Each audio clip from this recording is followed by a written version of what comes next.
certainement ce week-end un ex-employé d'une banque congolaise qui dénonce la corruption au Congo, le siphonnage des caisses électorales. Ce que je voyais filer, dit-il, c'est l'argent du peuple. Alors Kabila, il est là, il reste au pouvoir. Il se moque de la démocratie. Vous faites quoi? Vous bougez ou vous laissez voir? Il y a deux choses distinctes. Je souhaite évidemment que sur l'ensemble des documents qui seront communiqués, il puisse y avoir pas seulement des enquêtes au Congo, mais des enquêtes internationales. Il y a la capacité au niveau international d'enquêter sur ça, donc on doit le faire en matière de corruption et de détournement d'argent. Alors les élections. L'autre volet, c'est le volet démocratique. La Belgique est en pointe sur le sujet. Nous avons demandé qu'il y ait effectivement d'abord un dialogue avec l'ensemble de l'opposition, pas une partie, c'est-à-dire avec Étienne Tshisekedi, avec l'ancien gouverneur de Katanga. Ça, c'est presque impossible. Il va falloir le faire. Il va falloir le faire parce que c'est la seule façon de stabiliser les choses et d'avoir des élections l'année prochaine. Pas dans 2 ans ou dans 3 ans, comme je l'entends parfois.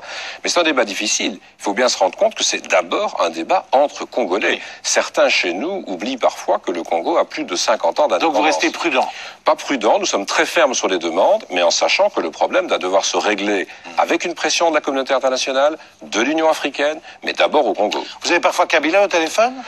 Au téléphone, ça a été assez rare. Je l'ai rencontré assez souvent, parfois très longuement, tête à tête. Et ce débat, à chaque fois, était sur la table. Je souhaite vraiment que l'on respecte la constitution congolaise. Et vous voyez quoi? Une sorte de transition pour préparer l'élection? Il devrait se retirer? Par exemple, je sais pas moi, Tshisekedi devrait assurer la présidence pendant un an? Si la transition est courte, je pense que même aucun opposant n'est contre l'idée qu'il puisse l'assumer. Si c'est par contre le faire pendant plusieurs années, c'est plus une transition, c'est un nouveau mandat. L'essentiel est d'aller vers de nouvelles élections et d'avoir pour la première fois une vraie transition démocratique à travers les élections. Et ce n'est pas nécessairement avoir quelqu'un de l'opposition. Ça peut être un nouveau président de la majorité. Regardez aux États-Unis, Hillary Clinton souhaite succéder à Barack Obama. C'est dans le même parti.